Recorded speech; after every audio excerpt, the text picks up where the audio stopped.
Yeah, so I think setting the stage with having such an open conversation about boundaries, right, made it easy for us to have that culture in our relationship of constantly talking about our boundaries, our expectations. Has anything changed? Do we want to bring anything up for discussion? So setting the tone from the very beginning helped us a lot. Hello and welcome to the Connect2 Marriage Podcast. I am Celine and I am your host for this episode. In each episode of the Connect2 podcast, we'll be tackling questions that couples ask about marriage, communication, and conflict, and so much more. We hope you will keep tuning in to learn with us as you grow closer, deeper, and stronger in your marriage. In the previous episode, Darren and Hosanna brought us through what it means to date well and shared tips that worked for their relationship. If you missed that, do refer to the previous episode. Today, we are going to dive into the common struggles that couples face when dating. Miscommunication, conflicts, unmet expectations, you name it. I'm sure we've experienced some of these hurts too. So welcome back, Darren and Hosanna, to our Connect2 podcast, Youth Edition. Let's kickstart from sharing a fun fact about yourselves. A fun fact about us, this year we both ran on our first half marathon together. But the interesting thing is that we did not run it together.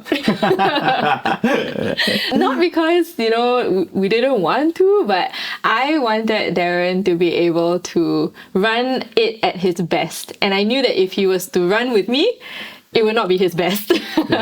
Yes. So before anyone start condemning me and start wondering, why is this boyfriend not running with the girlfriend after leading her to sign up on the half marathon? Yeah. It's because she don't allow me. I even offered to train with her. And during the first 10 minutes of the run, I tried to run with her. And then she was like, go! Don't be with me. So I was like, okay, fine. It's too pressurizing for you. Yes, it was. If I'm running with you. So Correct. I was like, okay, I'll relieve you of that pressure and run by myself. Correct. So the other fun fact about us is that because I'm social work trained and then Ho is psychology trained, how we talk to each other sometimes feels like how a counselor talks to one another. That's right. So there's a lot of reflection of, so you feel this way, you're feeling this way. Yes, that's right. You are, this is what you're going through right now. That kind of thing. Then after that, there's a lot of yes, it's very valid to feel that way. Yes. Or a lot of oh man, a lot of empathy is being shown to one another, that kind of thing. Yes. Yeah. And every time we share about our day, we'll be like, oh, so how did that make you feel? And then we go, wait a minute, this sounds very therapy, but it really helps us understand each other better. Yeah. It helps us to be curious in a very different way. Yes. Yeah, about each other's life that maybe other people would not go through. I don't think they do. But I really wonder, how does it feel like because you're trained in it, right? So you actually know what techniques the other person is doing. Does it help when you are angry with each other? Or does it make you feel more annoyed? That's my question. Here's the thing. I don't know when I've gotten seriously angry at him. I mean, we've only been together for 1.5 years. 2 if you count the exploring phase of our relationship. Yeah. So in the 2 years that we've been together, I don't think I've ever gotten seriously angry at him to the point where if he tries to use a technique on me, I will be annoyed and be like, can you stop treating me like a client? Right? I don't think I've ever gotten to that point. But I think that's also because of the fact that we're trained in this area. So a lot of times if I have strong emotions, I tend to process it on my own separately from the situation. So when we do talk about an issue, I'm usually not emotionally charged. So that's why I probably haven't felt so seriously angry at him. It's a therapeutic technique, yes. It's very helpful for me. Yeah. I'm sure it's helpful for you too. But yes, because a part of the training as a therapist, I mean, in a situation where you're with a client, sometimes it will trigger a strong emotion in you. And you have to learn how to put that aside to help the client that is in front of you. So going through that training of learning how to, set aside, acknowledge that this is how I'm feeling, put it aside first, and then I can deal with it later, is usually how I go through that. Okay, so that's very interesting. So can you share with us about a difficult experience both of you went through and how you use all these techniques to help you through the process? A difficult experience that we went through. I think recently we had a miscommunication with one another over text. Yeah, It was something simple actually, but it was a struggle then. It was something that we had to resolve. We resolved it in around like 2 hours. Yeah, I think so. Over text. Over text. We didn't have We didn't to call or anything. We were just texting about it. I think for the miscomm, how our background helped, right, was really just listening to each other's point of view. So it was like really like us giving the floor to another person. Then we can really see the technique being used because we would ask, oh, how are you feeling? Oh, what's making you feel this way? And then after the person say over text what the person is feeling and what, right? Then, like for example, Ho will say how she's feeling and what she's seeing. Then I would reflect back, oh, so this is what you're feeling, and why you're feeling this way is because of blah, blah, blah, of what you have said. So it's all done over text. And then after that, when I feel understood, then I will ask him, so how are you feeling about this whole situation? And then we'll do the same thing. Yes, we'll do the same thing. And then so I will share about like how I'm feeling and what am I exactly feeling about. And then she'll reflect back about that. But I think what's interesting for that specific miscomm incident, right, was that actually even though we were doing that, it felt very you versus me. Or at least that's what I was feeling. Even though we were actively trying to listen to each other and then reflecting what each other was feeling, to give attentive listening to one another. It felt very you versus me because it was something that happened between us. So even though we were like trying to actively listen to one another, you felt like we were pointing fingers to a certain extent. So actually how I tried to manage that, right, was to just reflect and think about in a deeper way. I was just pausing to think, how can we make it us versus the problem, which the problem is the miscommunication right now. And so I brought it up to her that, right now it feels like we are pointing fingers to one another. And I was telling her, I'm taking my time to reply you because I'm thinking about how we can make it us versus the problem, the miscommunication.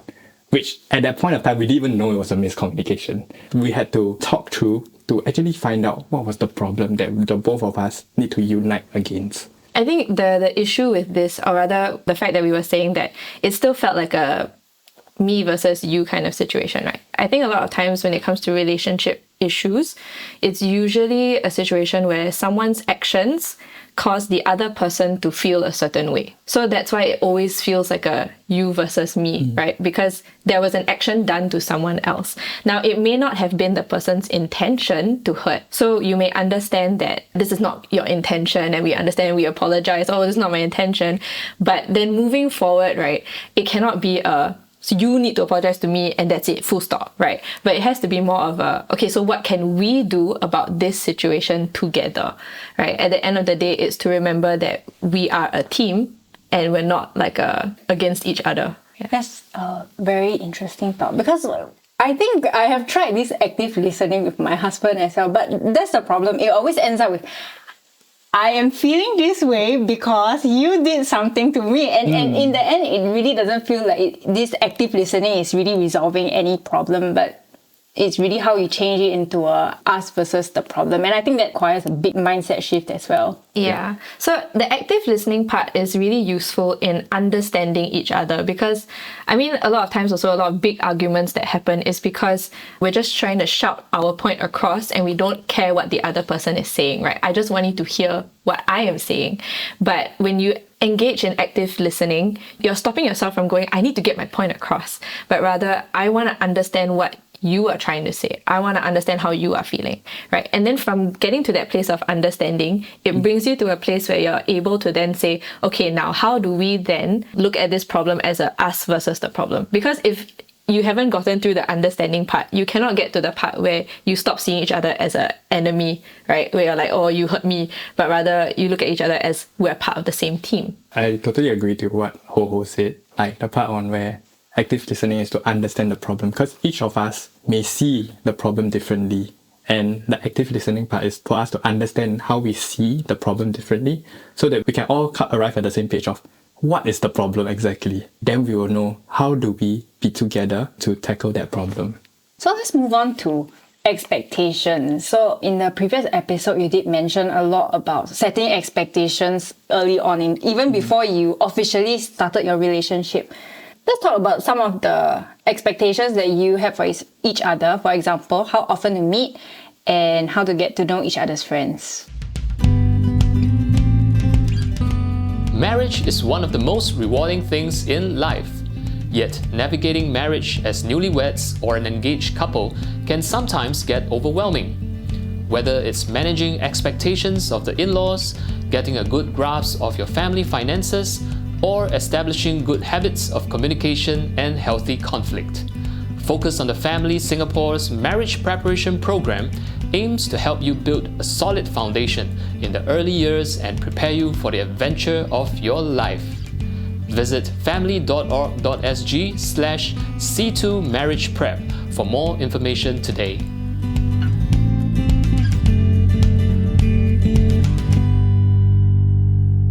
Actually, this expectation of how often we will meet, we set it from the get-go also. Like after I have asked her, do you want to explore a relationship?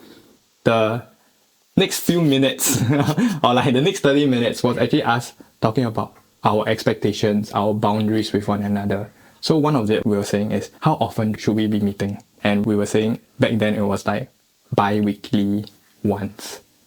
Yeah, yes. Of course we adjusted on the go as our relationship evolved. Yeah. It became a weekly now. So I think that's what fit us and that's what we feel is best for us right now. We are very busy people. So at the same time, we don't want to feel like we are forced to meet each other more often than we can as well. So a lot of times it is a conversation, an ongoing conversation. So although we have set the expectation that we will meet once a week now in our relationship, but we are also very mindful and aware of each other's schedules outside. For Darren, it's his work schedule, and then for me, it's my school schedule, or our activities outside of work and school, right? So we are very mindful of that. So we don't want to take up each other's free time all the time as well. Yeah. So that's why if there are times where we're a bit too busy, then we will have a conversation again and say, hey, I know we said that we wanted to meet weekly, but I think this time it's a bit hard for me to do that. Can we arrange for maybe another time where we can meet up twice in a week? That kind of thing, to kind of make up for that, because we are very quality time people as well. So time is very important for us. It's not just about schedule, but it's also about your needs. Yeah. We set once a week right now is because we feel like that's the best for us in being connected to one another's life amidst our busy schedule. So for example, early in our relationship, right, we were saying that we will meet bi-weekly, and I found that it didn't really work for me. I found that I don't really feel as connected to Ho if I meet bi-weekly. So I raised it up to her. And then how we went about it was that, okay, maybe then we need to increase our meetup with one another. And that's how we arrive at once a week amidst our busy schedule. You also had a question on how to get to know each other's friends. I think for us, we just conversed and just checked in on one another on how comfortable are we in meeting one another friends. For the start of our relationship, we were very intentional in not pulling friends into the exploration stage, because we were very new and it was very unstable then. Not that we were very unstable, but it's just that anything can happen in a relationship, whether we really become a couple together or we don't. Yeah, so we felt that it was inappropriate to get to know one another's friend then, because if it doesn't work out, then what's the point in meeting one another's friend, Then you also create some sort of expectation among your friends, which might pressure you into a relationship which you feel like you don't want to enter into. And so we're very intentional at the start that during the first 6 months of our exploration, we didn't want to meet any friends, even though we have mutual friends. So we had mutual friends who knew that we were dating and getting to know each other, but we didn't hang out with them then.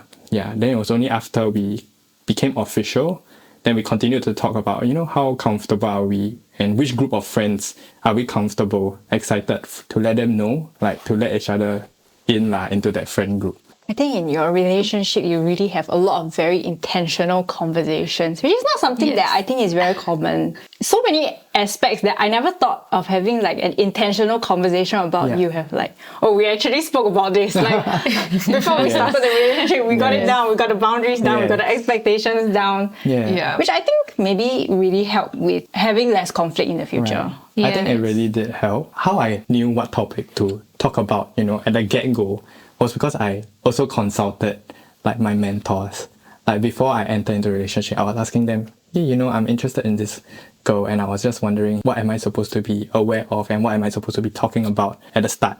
And then she gave me like, oh, you need to clarify, what are your boundaries? What are your physical boundaries? What are your emotional boundaries? What will you all talk about? What are the limits? And then who will you all share this relationship with? Since you are exploring, then who will you tell that you're exploring? That kind of thing. So this made it very clear to us, like what we would do during that stage. And then when we progressed the next stage, right, then we talked about it again. And then after that, we just keep clarifying about it. Yeah, so I think setting the stage with having such an open conversation about boundaries, right, made it easy for us to have that culture in our relationship of constantly talking about our boundaries, our expectations. Has anything changed? Do we want to bring anything up for discussion? So setting the tone from the very beginning helped us a lot. What Darren mentioned about having mentors who are in relationships, are married, who have experienced it, is very, very helpful.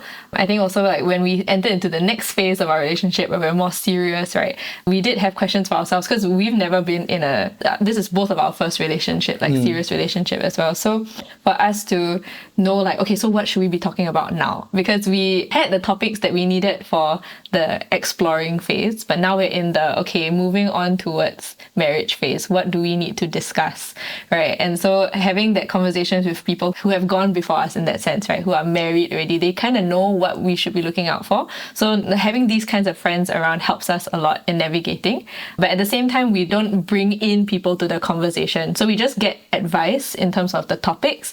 We have the conversation privately just between the two of us. I think that also helps because we, sometimes people tend to, tell their friends, oh, my boyfriend, and then like, oh, and then like they'll start talking, and then like, oh, your friends will start to put in their own inputs into your relationship that is not necessary sometimes. So being very mindful of who you share and how much you share about your relationship with. Yeah. So I think that's a very important thing in conflict management as well. Yeah, that's such good advice as well, because a lot of times our opinions are our friends' opinions, right? Especially when you start to share intimate things and then your partner is like, oh no, I feel so exposed. Like, why are you telling all your friends now they think this way about me? Exactly. And yeah, it just affects like the image. So when you mentioned that you have mentors, actually that's quite interesting. I again don't think a lot of people have mentors. So where are mentors from? I mean, for us, we are Christians, so we go to church. So our mentors come from our church leaders and all that. But I mean, even if you're not a Christian, right, and you are looking for an older couple, right, maybe not look at your family because sometimes your family is biased and all that, right? I'm sure there are people in your life who are older than you, who are in a different stage of a relationship as you, right? Like maybe you know of couples who are married and you're not married.